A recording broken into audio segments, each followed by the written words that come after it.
నాడు యూనివర్సిటీ మంచి భవిష్యత్తు కోసం తెలుగు విద్యార్థులు ఇష్టపడే యూనివర్సిటీ. కీరవాణి గారి గురించి ఏం చెప్తావు నార్మల్గా? So Keeravani sir, I respect him a lot because legendary music director. ఆ విషయంలో నేను ఏం మాట్లాడట్లేదు. అండ్ జడ్జ్మెంట్లో కూడా నాకు ఎటువంటి నెగిటివ్ కామెంట్ అయితే ఆయన ఇవ్వలేదు. ఏదో సునీత గారితో ఏకీభవిస్తున్నాను అని ఒకటి అన్నారు, లైక్ హై పిచ్ విషయంలో అది అన్నారు. ఆయన ఓన్ ఒపీనియన్ అయితే చెప్పలేదు దానిలో. సో అదొకటి. బట్ యాజ్ అ పర్సన్ నేను ఏం మాట్లాడట్లేదు. He's a very fun person, jokes వేస్తూ ఉండేవాళ్ళు సెట్లో కూడా.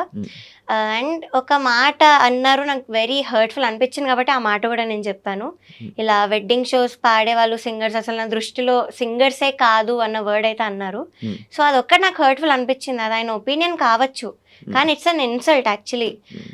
సో ఎప్పుడు మనం ఏమైనా చేసి అది నచ్చకపోతే ఇది నాకు నచ్చదు అనడం వేరు, కానీ ఇది చేస్తే నువ్వు మనిషివే కాదు అనడం వేరు. That's an opinion and this is an insult. పెళ్ళిళ్ళలో పాటలు కావా? అయినవే చాలా పాటలు ఉన్నాయి, తెలుసా మనసు అవన్నీ మనం అవే పాడతాం షోస్ లో.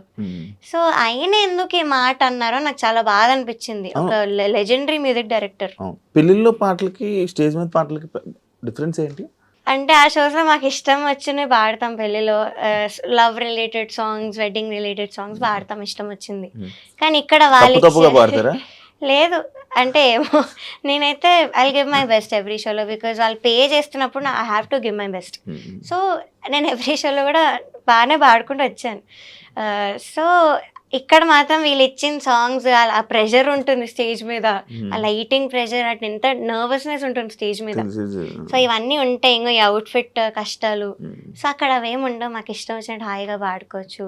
And main thing we are earning for our family, ఇది మెయిన్ పాయింట్. సో అలా జరుగుతున్నప్పుడు మీరు వచ్చి అలా మాట్లాడలేరు. కాదు ప్రవస్తి, నేను నార్మల్గా ఒకటి చెప్తున్నా. అంటే ఇవన్నీ ఇలా జరుగుతున్నాయి కదా, సరే ఇంకా మనం వెళ్ళకూడదు, వీళ్ళ షోస్కి వెళ్ళకూడదు, ఓకే ఆపేద్దాం అని చెప్పి డిసిషన్ తీసేసుకొని వీళ్ళ గురించి వదిలేద్దాం అని చెప్పేసి వదిలేస్తే ఆప్షన్ ఆ మైండ్ అది వచ్చింది? అది కూడా లేదు, వదిలేద్దాం అన్నది అయితే రాలేదు.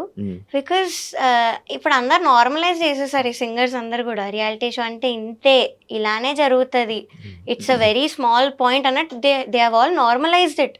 సో ఇంక ఇలా నార్మలైజ్ చేసుకుంటూ పోతే నాలాంటి వాళ్ళు సఫర్ అవుతూనే ఉంటారు, ఎవ్వరు కూడా మాట్లాడరు.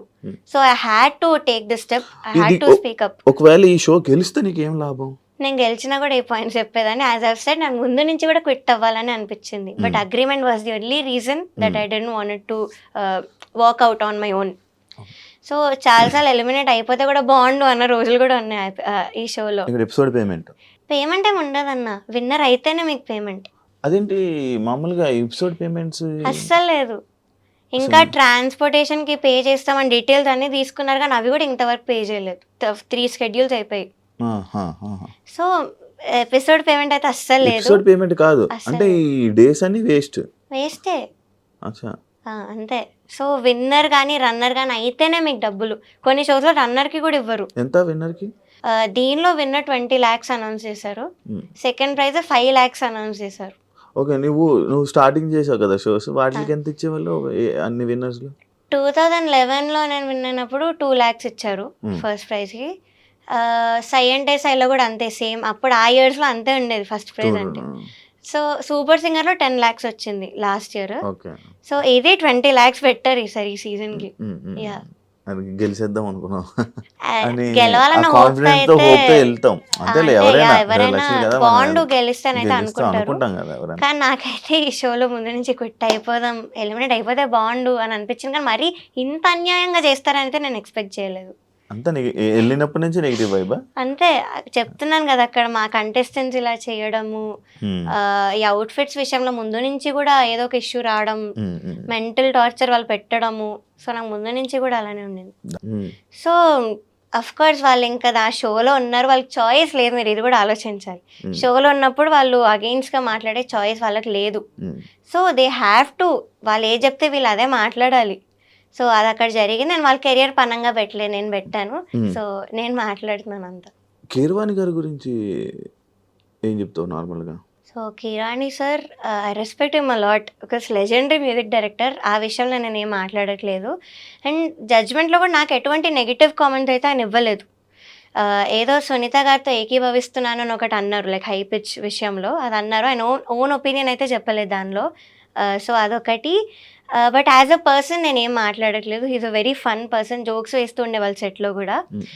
అండ్ ఒక మాట అన్నారు, నాకు వెరీ హర్ట్ఫుల్ అనిపించింది కాబట్టి ఆ మాట కూడా నేను చెప్పాను. ఇలా వెడ్డింగ్ షోస్ పాడేవాళ్ళు సింగర్స్ అసలు నా దృష్టిలో సింగర్సే కాదు అన్న వర్డ్ అయితే అన్నారు. సో అదొక్కటి నాకు హర్ట్ఫుల్ అనిపించింది. అది ఆయన ఒపీనియన్ కావచ్చు, కానీ it's an insult actually. So ఎప్పుడు మనం ఏమైనా చేసి అది నచ్చకపోతే ఇది నాకు నచ్చదు అనడం వేరు, కానీ ఇది చేస్తే నువ్వు మనిషివే కాదు అనడం వేరు. That's an opinion and this is an insult. పెళ్ళిళ్ళలో పాటలు కావా? అయినా చాలా పాటలు ఉన్నాయి, Doubt తెలుసా నాకు మనసు, అంతే. అవన్నీ మనం అవే పాడతాం షోస్ లో.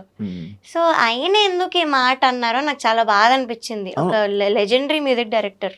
పెళ్ళిళ్ళలో పాటలకి స్టేజ్ మీద పాటలకి డిఫరెన్స్ ఏంటి? అంటే ఆ షోస్ లో మాకు ఇష్టం వచ్చినవి పాడతాం. పెళ్లిలో love related songs, wedding related songs పాడతాం ఇష్టం వచ్చింది. కానీ ఇక్కడ తప్పుగా పాడతారా? లేదు అంటే ఏమో, నేనైతే I give my best every షోలో, బికాజ్ వాళ్ళు పే చేస్తున్నప్పుడు I have to give my best. So నేను ఎవ్రీ షోలో కూడా బాగానే పాడుకుంటూ వచ్చాను. సో ఇక్కడ మాత్రం వీళ్ళు ఇచ్చిన సాంగ్స్, ఆ ప్రెషర్ ఉంటుంది స్టేజ్ మీద, ఆ లైటింగ్ ప్రెషర్, అటు ఎంత నర్వస్నెస్ ఉంటుంది స్టేజ్ మీద. సో ఇవన్నీ ఉంటాయి, ఇంకో ఈ అవుట్ఫిట్ కష్టాలు. సో అక్కడ అవేమి ఉండవు, మాకు ఇష్టం వచ్చినట్టు హాయిగా పాడుకోవచ్చు. And main thing we are earning for our family, ఇది మెయిన్ పాయింట్. సో అలా జరుగుతున్నప్పుడు మీరు వచ్చి అలా మాట్లాడలేరు. కాదు ప్రవస్తి, నేను నార్మల్గా ఒకటి చెప్తున్నా. అంటే ఇవన్నీ ఇలా జరుగుతున్నాయి కదా, సరే ఇంకా మనం వెళ్ళకూడదు, వీళ్ళ షోస్కి వెళ్ళకూడదు, ఓకే ఆపేద్దాం అని చెప్పి డిసిషన్ తీసేసుకొని వీళ్ళ గురించి వదిలేద్దాం అని చెప్పేసి వదిలేస్తే ఆప్షన్ ఆ మైండ్ అది వచ్చింది? అది కూడా లేదు, వదిలేద్దాం అన్నది అయితే రాలేదు. బికాస్ ఇప్పుడు అందరు నార్మలైజ్ చేసేసారు, ఈ సింగర్స్ అందరు కూడా రియాలిటీ షో అంటే ఇంతే, ఇలానే జరుగుతుంది, it's a very small point అన్నట్టు they have all normalised it. So ఇంక ఇలా నార్మలైజ్ చేసుకుంటూ పోతే నాలాంటి వాళ్ళు సఫర్ అవుతూనే ఉంటారు, ఎవ్వరు కూడా మాట్లాడరు. So I had to take this step, I had to speak up. ఒకవేళ ఈ షో గెలిస్తే నీకేం లాభం? నేను గెలిచినా కూడా ఈ పాయింట్స్ చెప్పేదాన్ని. యాజ్ ఐ సెడ్, నాకు ముందు నుంచి కూడా క్విట్ అవ్వాలని అనిపించింది, but agreement was the only reason that I don't want to work out on my own. So చాలాసార్లు ఎలిమినేట్ అయిపోతే కూడా బాగుండు అన్న రోజులు కూడా ఉన్నాయి ఈ షోలో. ఎపిసోడ్ పేమెంట్ ఏమి ఉండదన్న, విన్నర్ అయితేనే మీకు పేమెంట్. అదేంటి మామూలుగా ఎపిసోడ్ పేమెంట్స్ అస్సలు లేదు. ఇంకా ట్రాన్స్పోర్టేషన్కి పే చేస్తామని డీటెయిల్స్ అన్నీ తీసుకున్నారు, కానీ అవి కూడా ఇంతవరకు పే చేయలేదు. 3 schedules అయిపోయి. సో ఎపిసోడ్ పేమెంట్ అయితే అస్సలు లేదు. ఎపిసోడ్ పేమెంట్ కాదు అంటే ఈ డేస్ అన్ని వేస్టే. అచ్చా, అంతే. సో విన్నర్ కానీ రన్నర్ కానీ అయితేనే మీకు డబ్బులు. కొన్ని షోస్లో రన్నర్కి కూడా ఇవ్వరు. ఎంత విన్నర్కి? దీనిలో విన్నర్ 20 lakhs అనౌన్స్ చేశారు, సెకండ్ ప్రైజ్ 5 lakhs అనౌన్స్ చేశారు. ఓకే, నువ్వు స్టార్టింగ్ చేసావు కదా షోస్, వాటికి ఎంత ఇచ్చేవాళ్ళు అన్ని విన్నర్స్ లో? 2011లో నేను విన్ అయినప్పుడు 2 lakhs ఇచ్చారు ఫస్ట్ ప్రైజ్కి. సై అంటే సైలో కూడా అంతే, సేమ్. అప్పుడు ఆ ఇయర్స్లో అంతే ఉండేది ఫస్ట్ ప్రైజ్ అంటే. సో సూపర్ సింగర్లో 10 lakhs వచ్చింది లాస్ట్ ఇయర్. సో ఇది 20 lakhs పెట్టారు ఈసారి ఈ సీజన్కి. యా, గెలిచేద్దాం అనుకున్నాం, గెలవాలన్న హోప్ అయితే వెళ్తాం అంతేలే. ఎవరైనా బాండ్ గెలిస్తానైతే అనుకుంటారు, కానీ నాకైతే ఈ షోలో ముందు నుంచి క్విట్ అయిపోదాం, ఎలిమినేట్ అయిపోతే బాండ్ అని అనిపించింది. కానీ మరి ఇంత అన్యాయంగా చేస్తారని అయితే నేను ఎక్స్పెక్ట్ చేయలేదు.